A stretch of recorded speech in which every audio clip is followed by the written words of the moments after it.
The post-season test in Abu Dhabi has been done and dusted, and there have been some surprises to see on the timetable, even though the times might mean nothing to the majority of the teams due to the different tyres and setups run on the cars. Nevertheless, the adaptation process has gone smoother for some compared to others, and with the greatest star missing in a red suit, as well as the shootout for the second seat in Red Bull, did this test give us some kind of narrative as to where the solution might be regarding these questions?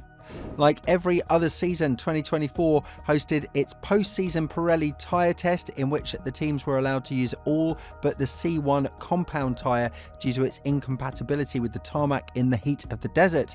However, the teams used the new softest C6 compound that Pirelli is testing for the upcoming season, and the results for its usability are still at this stage unknown. What we can say for certainty is that the impression came from Carlos Sainz, who set the second fastest lap and was the leader for an impressively long period until he was dethroned by Leclerc as the temperatures dropped and the track started to evolve and suit the SF24 a bit more than the other cars.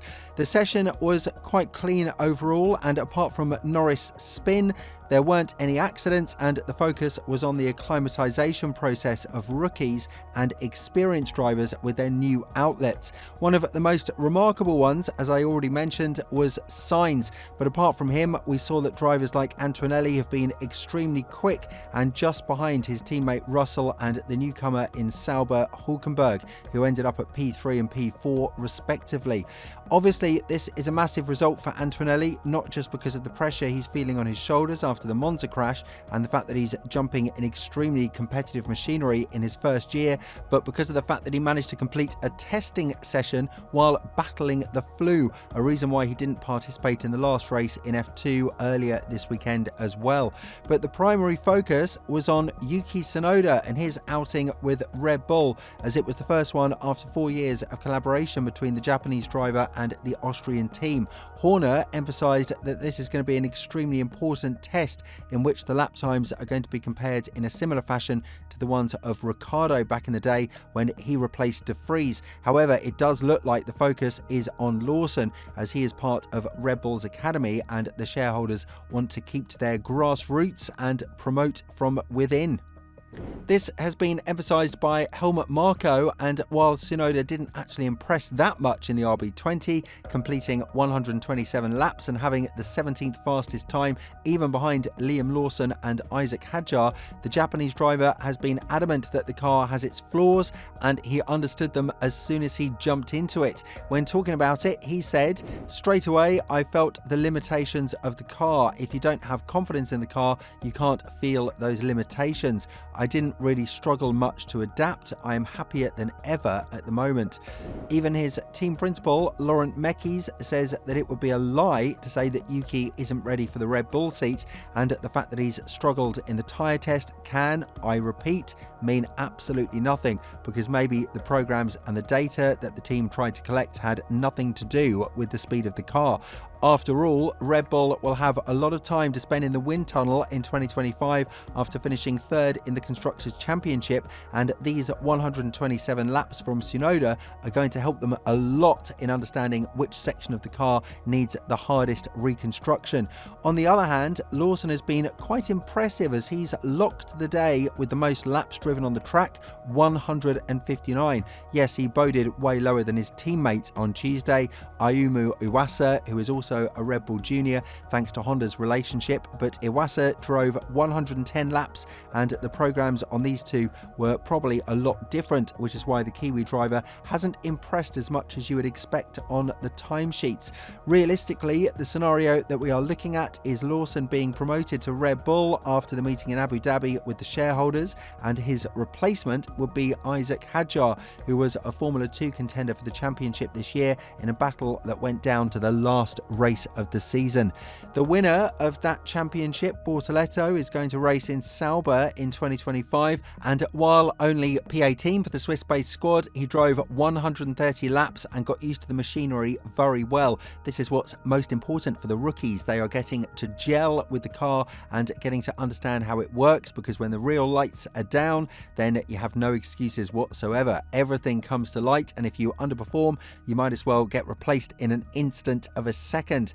A driver that we missed heavily seeing in the legendary red suit, of course, is Lewis Hamilton, who already started his ambassadorial duties with Mercedes, as he is currently in Rwanda and will go to Stuttgart, the headquarters of Mercedes, as well as Brackley and Brixworth as the final destination on his farewell tour. But even the 7-time world champion admitted that missing out on this test is going to hurt him a bit more than we can expect, because it's getting to know himself with the car, and we see how these laps are so important. Imagine driving 130 laps in a car that you just sat in, and with you being a 7-time world champion, you might as well extract tons of data that the team wasn't even aware existed in the first place. When talking about not being part of the tyre test, even though he knew it wouldn't be possible from day one, Hamilton has reflected on the pain as he said, "I know Vasseur wanted it to happen. For me, I was in two minds. Driving the red car for the first time in Abu Dhabi does not excite me. In the perfect world, you'd get to drive it and not be seen and do the first rollout next year. When I did raise it with Toto, they had all these plans that I've got to go and see some of the sponsors and say their farewells. I don't think it was ever going to be allowed, even if I'd asked for it, but I'm contracted with the team until December 31st, and that is totally fine. It doesn't bother me because I wasn't going to do the test. I told Fred that's not what I want to do.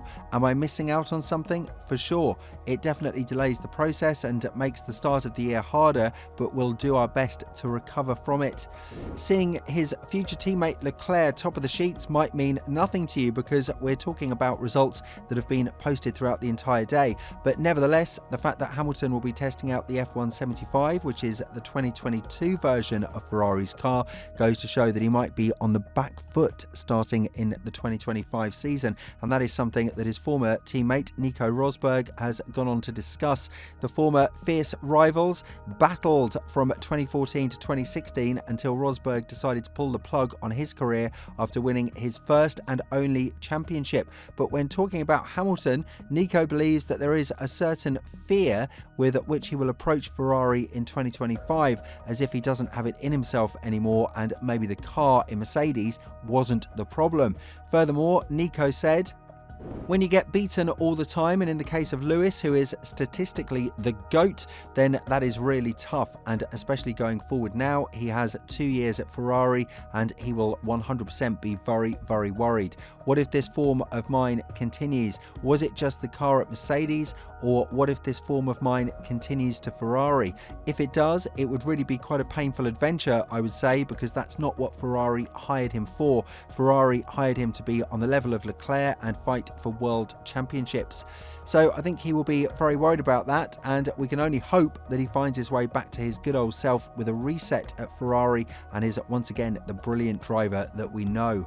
This might give us a hint as to why Hamilton is a bit worried about not participating in the test, but nevertheless, that is now done and dusted, and with all of the newcomers as well as the rookies taking part, what do you think will change in particular headed into the 2025 season?